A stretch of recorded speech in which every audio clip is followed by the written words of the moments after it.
Hello. My name is Kinza. I work for Ideas Beat Online magazine. Today, we will share with you something which we believe may add good value in some way.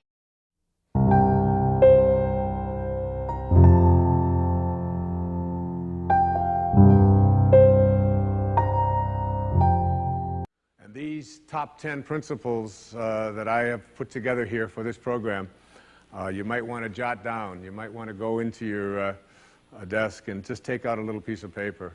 But I think if you practice them and look at them and see them, they come from someone who's had a burning desire, but has also been living a life in which I have felt independent of the opinions of others in terms of whether or not I should or shouldn't be doing that. There's something that I allow to consult myself, within myself, rather than looking outside to see if this is right or not. And so let me just I'll number them and I'll go through them and I'll give you some examples of them, and you decide whether they're to your liking or whether they work or not. The first of these principles came from a Vedantic scholar in the 10th century. His name was Tilopa. It's not exactly bestseller books, but it's the kind of thing that really excites me, because I think of going back 1,000 years or 2,000 years and reading what some of the greatest minds had to say and how open they were to the potentiality that each and every one of us have for greatness. And this first principle says, as Tilopa put it, have a mind that is open to everything and attached to nothing.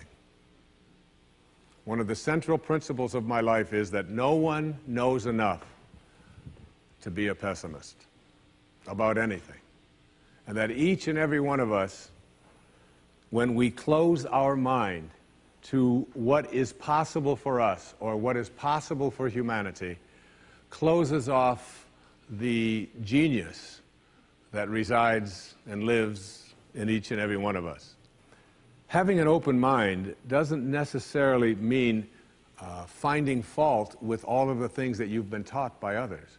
It means opening yourself up to the potentiality and the possibility that anything and everything is possible. So having a mind that is open to everything and attached to nothing really means finding within ourselves the ability to get rid of a trait that I find so common in the contemporary world. Do you know that most people that I meet spend their lives looking for occasions to be offended? They actually are out there hoping that they can find some reason to be offended. And there's no shortage of reasons. They're out there everywhere.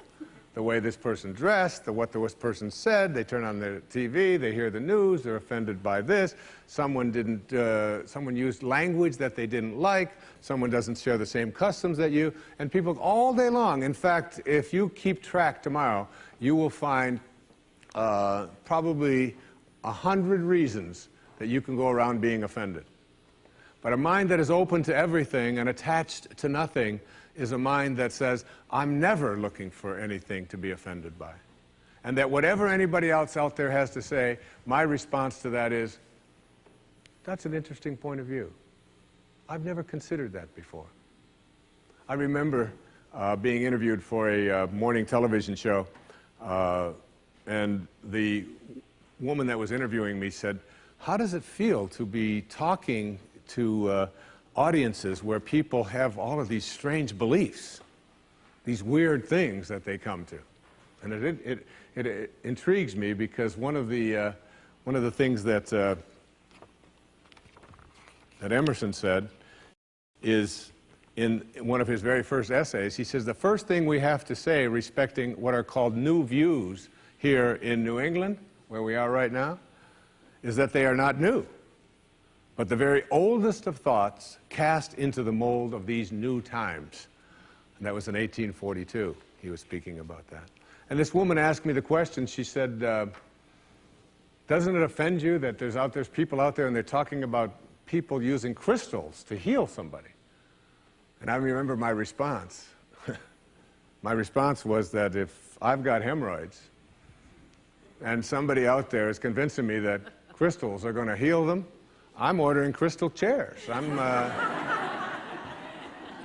Why not? I mean, all you have to do is understand something called a placebo. And what is a placebo? It's nothing more than a convincing belief. If I hand you this pill and say this pill is going to cure your arthritis, and you take it and the pill is just a sugar pill, but your arthritis disappears, I'm into buying those placebos. Where can I get some of those placebos? And it's true of everything. And it's when you think about all the things that we enjoy and what our life is like, it took people who had a mind that wasn't closed to allow us to make the progress that we've made. Progress is impossible if you always do things the way you've always done things. But the other word in this, what Talopa said, is be attached nowhere.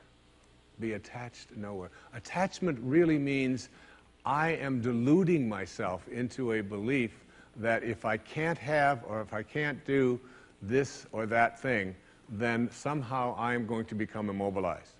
So an open mind that is detached. In my most recent book, in A Spiritual Solution to Every Problem, I have an observation. And it's an observation from Anthony DeMello, a man I respect enormously, a priest, who, in The Way to Love, puts it this way. Here's a great test for your relationships, especially the relationships that you're in with those whom you love, not your children, but your spouses and your lovers and so on. Try this test on for size. 1, I am not really attached to you at all. I am merely deluding myself into the belief that without you, I will not be happy. And 2, and here's the toughest test for non-attachment, I leave you free to be yourself, to think your thoughts, indulge your tastes, follow your inclinations, behave in ways that you decide are to your liking. How's that for a challenge? And so what most of us do in our relationships and why they are not as successful as we would like them to be is that we become attached and we tell ourselves that if this person behaves in a way that I find offensive, then I can't be happy.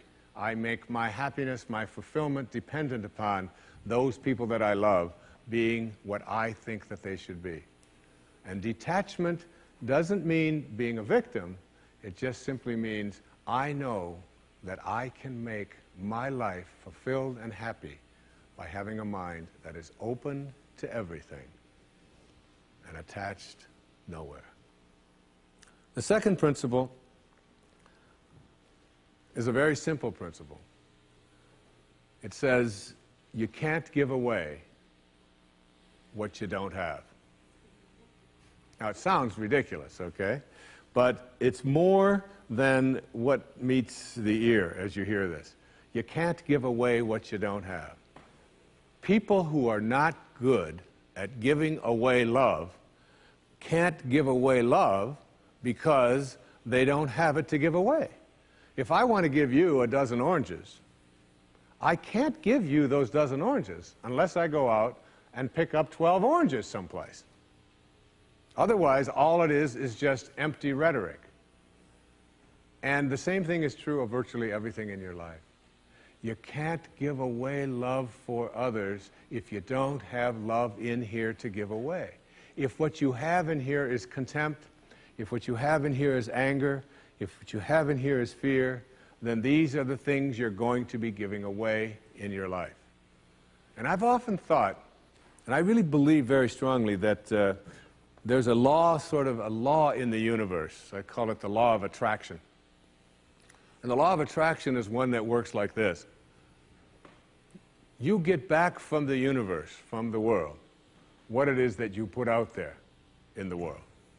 And if you're putting out there into the world that I am not worthy of attracting something beautiful into my life, that the universe will respond back to you with exactly that message. And there are people who come to me and who came to me for years when I had my own counseling practice and so on, and they would say to me, I just keep attracting the same kind of people, the same kind of events, the same kind of losers into my life. Why is that? Why do I keep doing that? And I keep attracting an absence of abundance. I just can't seem to attract abundance into my life. I'm always behind the 8 ball. I'm never getting ahead. And I suggested to them, I said, did it ever occur to you that that's the very kind of message you're sending out to the world and out to the universe? That the ocean of abundance is there. And you can go to that ocean of abundance, and you can take a Mack truck, and you can fill it up 20 times a day, and take it out of there, and guess what? It doesn't impact at all the ocean of abundance. It doesn't even go down a zillionth of an inch. It's unlimited. Or you can go to the same ocean of abundance with a eyedropper, and you can just take this much out once a month and say, that's all that seems to be available for me. And the interesting thing for me is that when people go to this ocean of abundance, this unlimited world, all that I have is thine, it says in the holy books. All that I have is thine. It's all there for you. But if you believe inside that it's limited, that you can only get so much, that other people are going to get it before you do, then you'll find yourself creating that very same thing. And the even more interesting part about this, you can't give away what you don't have principle, is that if your message to the universe is gimme, gimme, gimme, which is a lot of people's message to the universe. I want this from you, I want that from you, please give me this, I have to have that. That's what their prayer is like, that's what their message is, you know, and they say, I want this from the universe, gimme, gimme, gimme. The universe's response back to that kind of a mentality is exactly the same. The universe will say right back to you over and over again, gimme, gimme, gimme. And you'll find yourself never, ever arriving, but always being in a state of striving, always feeling as if you're being neglected, never feeling as if you have enough, always feeling as if you're being shortchanged, because you're constantly under the pressure to give, to get back what the universe is demanding from you. And the interesting thing about all of this, the irony of this, is that if you shift that and you say to the universe, to the world, how may I serve? How may I serve? The universe's response back to you is, how may I serve you? How may I serve you? And it's very intriguing. When you take your energy and your attention off of what you are demanding from the world, and instead saying, what can I give to the world? And it's really the basis behind that very famous line of the President John Kennedy's inaugural address. Ask not what your country can do, ask what you can do for your country. And the irony of that is, and I've learned that in my own life, that when I stopped thinking about what was in it for Wayne Dyer and how much could I get, and I began to shift and say, how can I help you? How can I give to you? What can I do for you? And people who write to me, I send them something. When I encounter somebody that needs help of some kind, I'm very often just giving that to them. And then I find that it just keeps coming back into my life. And once I shifted that energy off of what can I have into what can I give, it seemed to me that the universe responded back with the very same message. What can I give to you? And the most incredible and wonderful and beautiful abundance has flowed into my life in every way that I can possibly think of. You can't give away what you don't have. So take a look at an inventory of what you do have. How much do you love yourself? How much kindness do you have in you? How much peace do you have in you? How much joy do you have in you? And if you're able to give that away as many times as you can in a given day, watch and see how much more of that continues to show up and come back in your life. Okay? The third principle is one of my very favorites. It's called, there are no justified resentments. And this is a very difficult principle for many people to get, but one that I believe very strongly in. I was in a group one time of drug addicts and alcoholics. And I was one of the people that was a sponsor and leading this group. And the sign on the wall said, "There are no justified resentments in this group."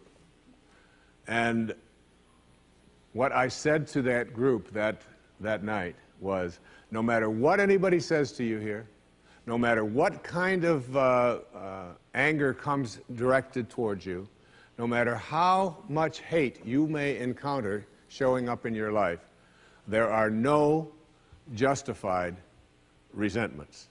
Meaning that if you carry around resentment inside of you about anything or about anyone, and I'm talking about the person that you lent money to and hasn't paid you back, I'm talking about the person in your life that you feel was abusive in your life, I'm talking about the person who walked out on you and left you for somebody else, I'm talking about all of the things that you have justified in your heart and in your life that you have the right to be resentful about. And I'm suggesting to you that those resentments will always end up harming you and creating in you a sense of despair. I've often said that no one ever dies from a snake bite. The snake bite will never kill you. You cannot be unbitten. Once you're bitten, you're bitten. But it's the venom that continues to pour through your system after the bite that will end up destroying you. So now you have to take a look at all of the resentments that you may have in your life. And I'd like to suggest to you that I think there is a wonderful metaphor for this that I have created in my life for how to make this work. And I think that Regis Philbin is the one who's responsible for it, all right? My buddy Regis. There's a show called Who Wants to Be a Millionaire that has been popular all over the world. I'm in South Africa, it comes on, all right? I was in Australia, and they've got their own Australian version. And in Greece, they have the Greek edition of Who Wants to Be a Millionaire. And basically, this show has two levels that you have to get to. Now, the first level is the $1,000 level. And at the $1,000 level, you basically have to answer a question like, on your hand, you have some digits. Those digits on your hand are called your feet, your nose, your ears, your fingers. And everybody who ever goes on the show has this horrible dread that they're going to go out on one of those questions, right? So basically, in order to get to the $1,000 level, all you have to do is answer 5 pretty simple questions in order to get to the $1,000 level. Now, on this program, the $1,000 level for you in this metaphor means that you will leave with something if you get this. At least get this. This is the $1,000 level. You must send blame out of your life for any conditions of your life. Blame has to go. All right? Now, blame means if you're sitting there with a disease, you say, without guilt, it's mine, I take responsibility for it. This means that if you have been through any tough circumstances in your life, this means if you have a minimal amount of financial security in your life, this means if your children don't get along with you, this means that if your neighbors are taking up a petition to get you out of the neighborhood, whatever it might be that's going on in your life, you name it, and everybody across this great country and across this world has a series of these things that you're willing to say, I am here because of the choices that I have made right now. I'm willing to say that. Even though it's difficult, and we know it's really not your fault. We know really there's a lot of people out there who are really bad, all right? But you're willing to say no blame. That's the first level, all right? That's where you understand no justified resentment. And then on the Who Wants to Be a Millionaire show, there is what is called the $32,000 level. And the $32,000 level is not only an opportunity for you to walk away with a sizable amount of goodies, which you can walk away from tonight in this program, but it also is the door opener to multi-wealth. But you got to get to this in order to have an opportunity to move into these transcendent levels, all right? Millionaire spiritual status. All right? You got to get through these next 5 questions. And this $32,000 question, or level rather, comes to this. It came to me from a quotation that I used in the writing of A Spiritual Solution to Every Problem. I read a book that was written a couple of thousand years ago by Patanjali, the Yoga Sutras, the aphorisms of Patanjali. And one of those sutras, one of those aphorisms, observations that this brilliant man made almost 2,000 years ago was this. He said, if you become steadfast in your abstentions of thoughts of harm directed towards others, all living creatures will cease to feel enmity in your presence. Now this translates to blame, pretty basic, no more blame. I'm just not going to assign responsibility to other people for where I am, because now I have an opportunity to get rid of it. If I think someone else caused it, then I've got to wait for somebody else to change in order for me to get rid of it, and you might wait forever for that. But if I take responsibility for it, I can do something, including move on, which might be the most important thing to do. But at the higher level, when there are no justified resentments, what you are doing is what St. Francis did, Francesco. What you are doing is you are at a place where you are sending love in response to hate. You are literally saying, no matter what comes my way, I am going to be steadfast in my abstention of thoughts of harm directed toward others. I'm going to work hard at, no matter what comes my way, having it come out of me what I want to come out of me, and that is love, and that is a higher energy. And if you can get to that level, Patanjali said, all living creatures will cease to feel enmity in your presence. I have a little girl, a precious little girl. I have 6 precious girls and 2 precious sons, but I have a little girl who is almost 12. And she loves animals like no one I've ever met in my life. I mean, her whole life revolves around animals.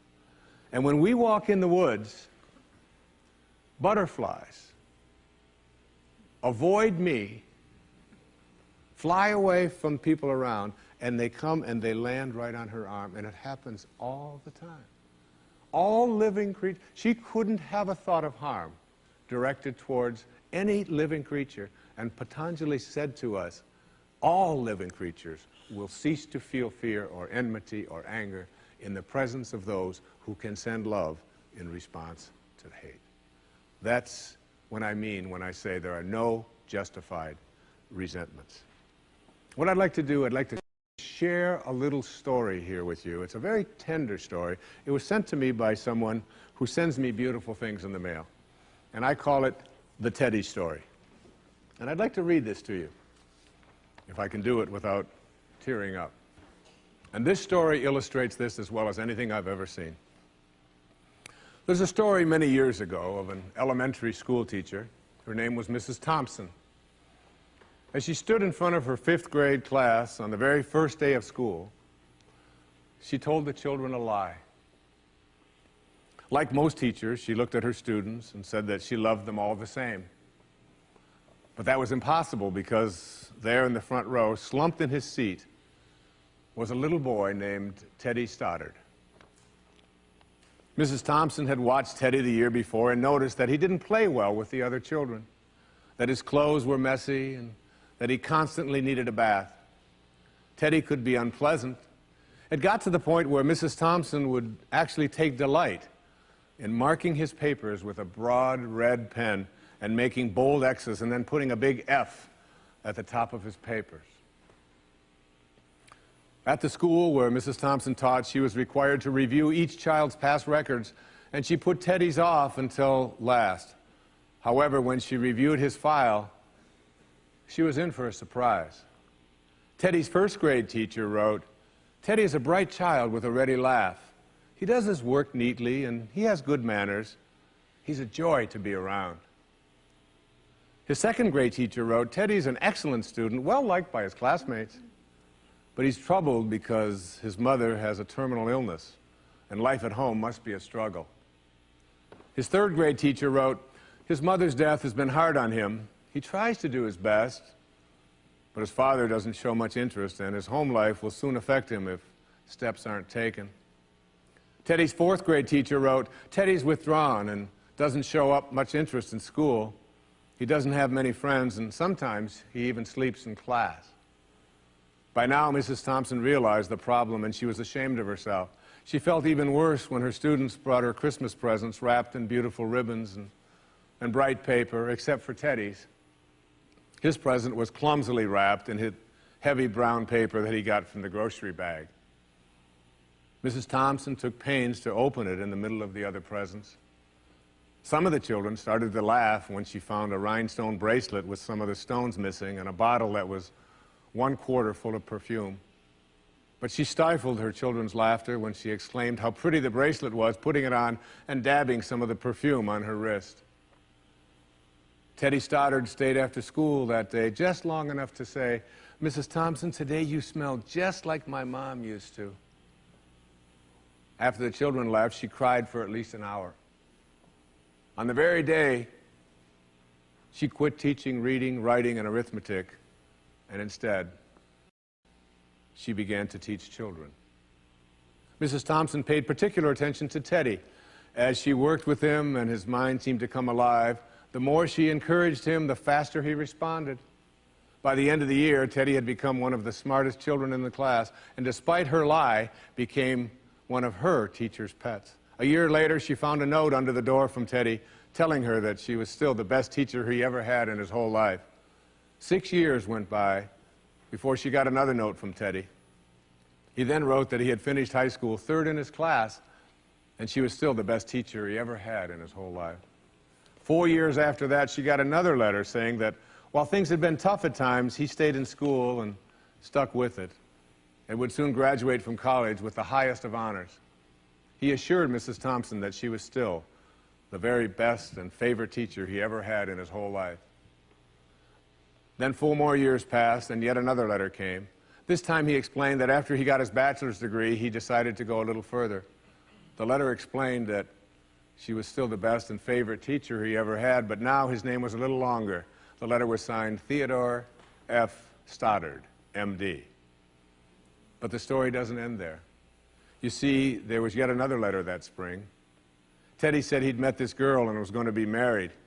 He explained that his father had died a couple of years ago, and he was wondering if Mrs. Thompson might agree to sit in the place at the wedding that was usually reserved for the mother of the groom. Of course, Mrs. Thompson did, and guess what? She wore that bracelet, the one with the several rhinestones missing. And she made sure she was wearing the perfume that Teddy remembered his mother wearing on their last Christmas together. They hugged each other, and Dr. Stoddard whispered in Mrs. Thompson's ear, "Thank you so much for making me feel important and showing me that I could make a difference." Mrs. Thompson came with tears in her eyes and whispered back, "Teddy, you have it all wrong.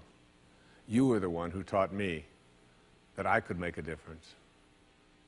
I didn't know how to teach until I met you." Isn't that a beautiful story? Yeah.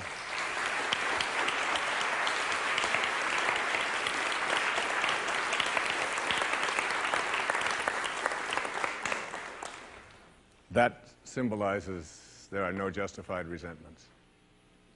Work at reaching that $32,000 level, the place where the only thing you have to send is love, because that's what's inside. And that's the message of our greatest spiritual teachers.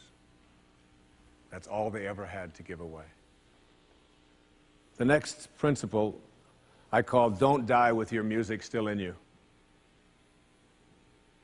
And who better to quote than Thoreau right here in Concord when he talked about some of us hear a different drummer and we must march to the music that we hear.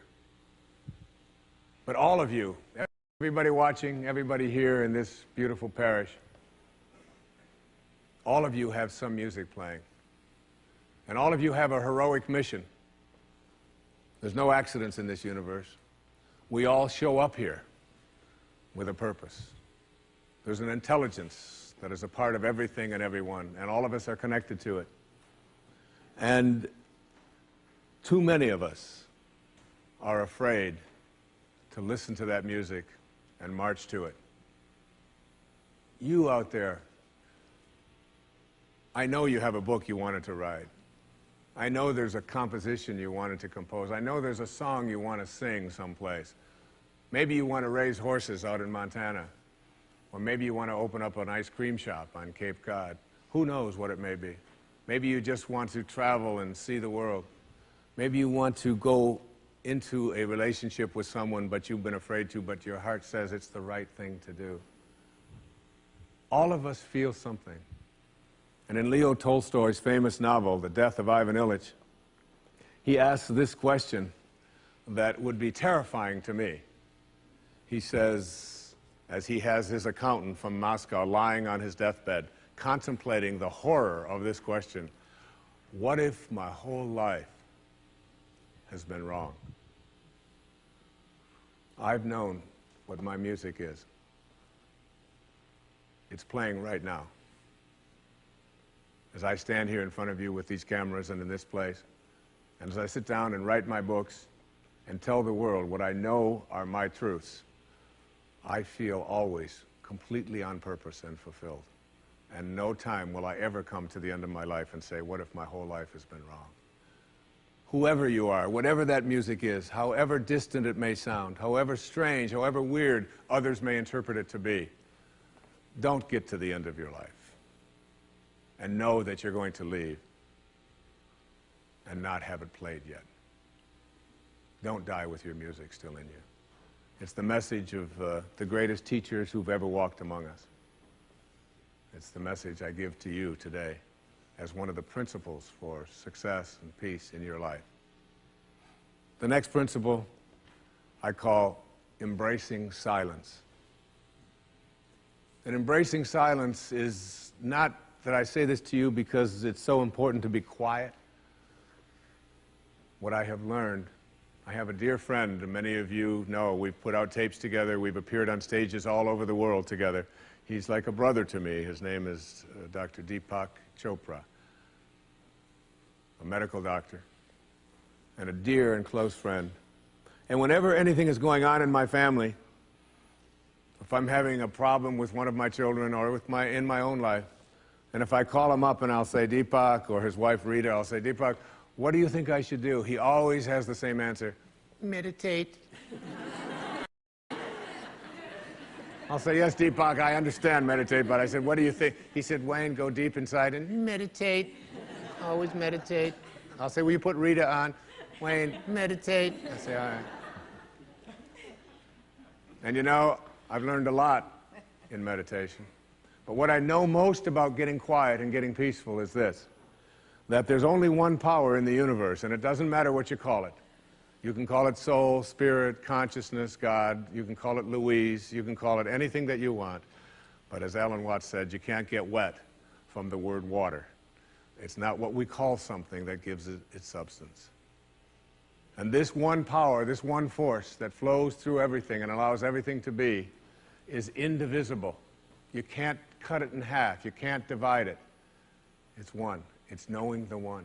And everything in your life is almost always given a division.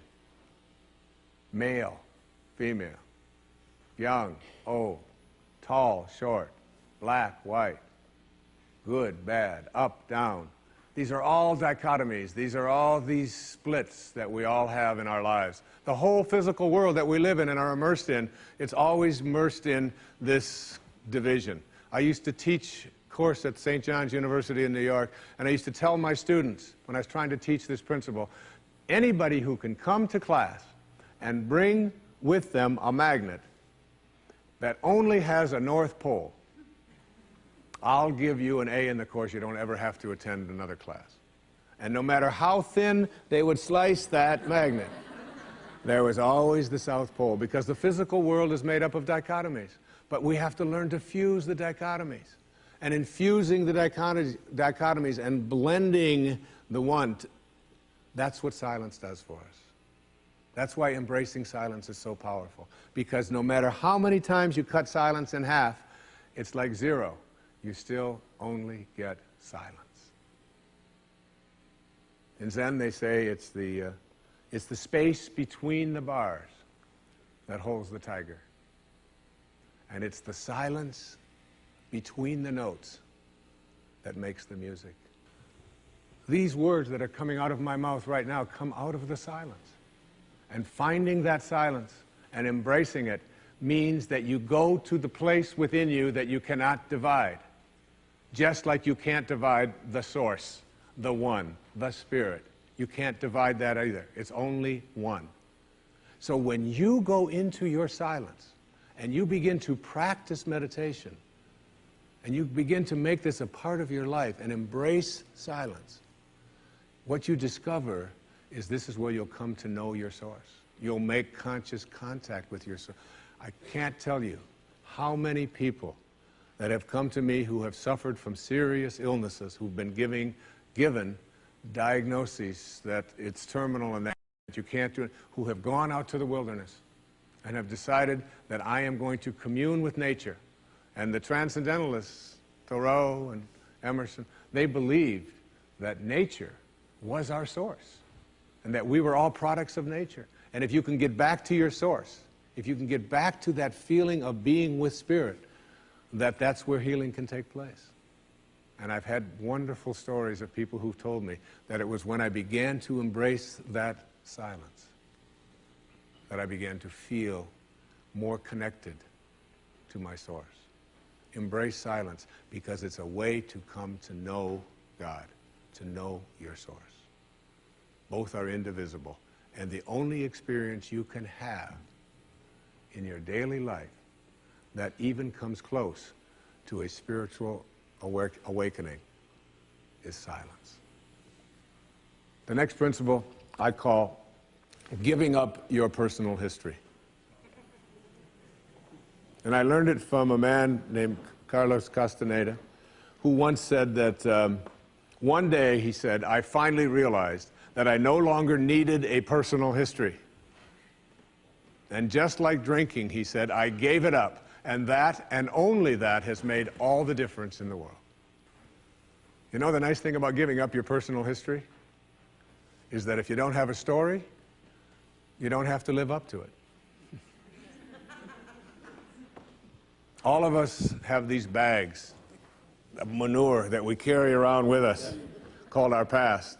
And the people who have done things to us, and the events and the circumstances, all of this stuff that we use and we bond to. And we bond ourselves to these wounds of our past, and we identify ourselves on the basis of these wounds. And every once in a while we set it down and we reach in there and we smear it all over ourselves. And then we wonder, why does my life smell so bad? I don't understand this.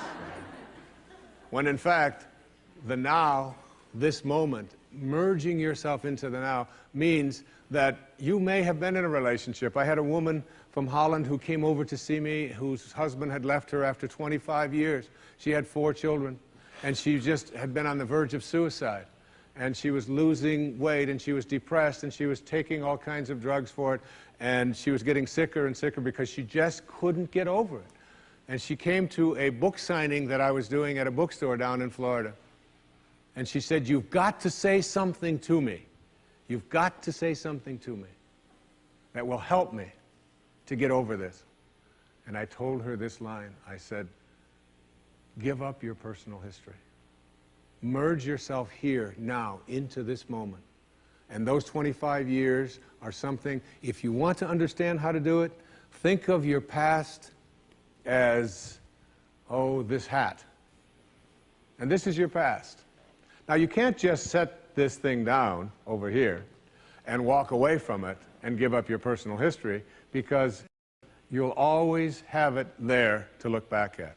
What you do is you pick up your past and you embrace it. You understand it, you accept it, as I had to go through these things that I had to go through in order for me to get to this place today, and the evidence for that is that I did. You don't need any more evidence. You did. And then you toss it. You toss it. You embrace it, and you toss it. And you merge into the now by giving up your attachment. And some of you have heard me use the metaphor of the wake. Alan Watts talked about the wake is not what drives the boat. The wake is just a trail that is left behind. That's all it is. And so is the wake of your life.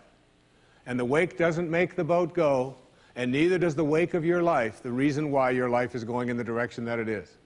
The wake is a trail that is left behind, and it's an illusion to believe that it is the cause of your suffering or your struggles or your difficulty. Give it up. Let it go. Embrace it, understand it, get help doing that if you must, and then move into the now. The next principle I call, it's from a line of Albert Einstein. He said, you can't solve a problem with the same mind that created it. In order to work at solving these things called problems in your life, you have to change your mind. It is your mind where they live. It is your mind that created them. There is where you experience them. They're all illusions. You must change your mind. Literally rewrite your agreement with reality. One of the things I had said earlier is that one of the most difficult things to do in the world is to admit that you were wrong. Admitting that you were wrong is nothing more than saying, I have been making choices with my mind that have created things in my life that are not working. And I no longer intend to continue making those choices. I was wrong. You don't have to make a declaration of it. You don't have to go out and feel guilty about it. You just simply say, it didn't work. The relationship that I was in before, I behaved in these ways. I didn't realize that it wasn't working for me. Now I do, and this is where I choose to be now.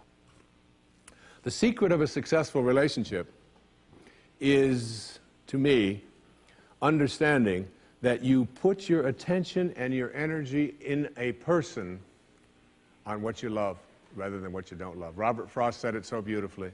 We love the things we love for what they are.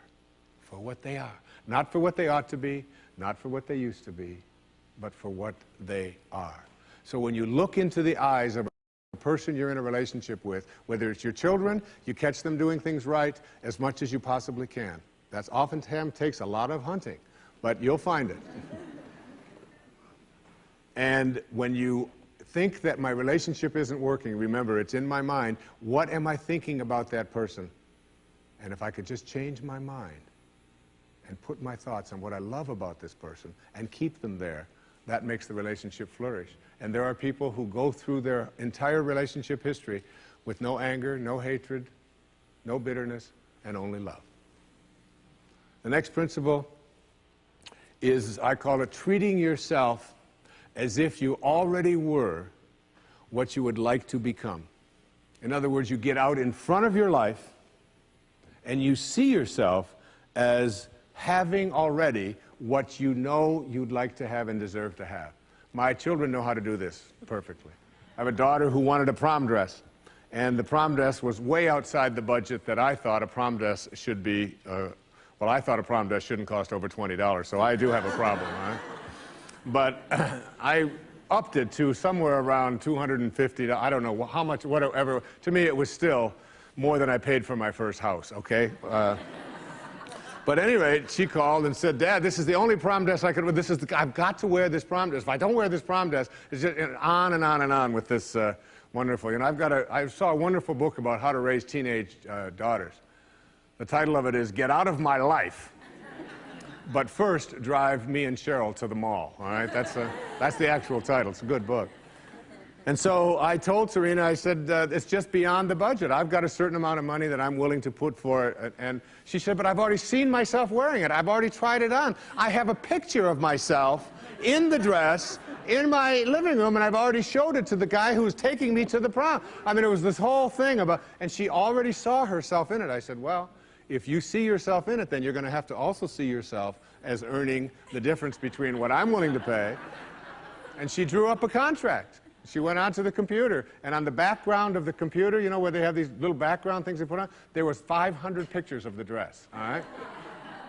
And she signed a contract and said, I'll babysit, I'll do this, I'll do that, and I will pay the difference. And she did, and she wore the dress, because she understood that you treat yourself as if you already are what you'd like to become. There's a genius in you. You have to treat yourself as if you already were that genius. There's something you're completely capable of. See yourself as already there. Then you'll act upon those thoughts, because the ancestor to every action, said Emerson, is a thought. The next principle is called treasuring your divinity. Treasuring your divinity. There's a wonderful observation that I saw from Emerson in Self-Reliance. It's about trusting your divinity, knowing that you are connected to your source, knowing that you are a divine creation and that there are no accidents. He said, a man should learn to detect and watch that gleam of light which flashes across his mind from within, more than the luster of the firmament of bards and sages.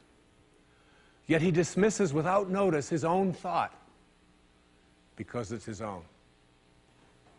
In every work of genius, we recognize our own rejected thoughts. They come back to us with a certain alienated majesty. We often reject our thoughts, and we see the things that we think of as grand and as genius, and we reject them because they're our own. Treasuring our divinity instead of being terrified of it.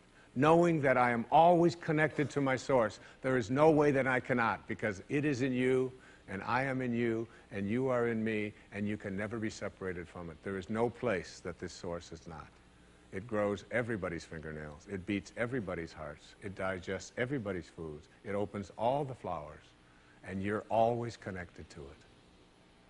And finally, the last principle I call wisdom is avoiding all thoughts which weaken you. You know, every thought has an energy, just like everything else in the universe.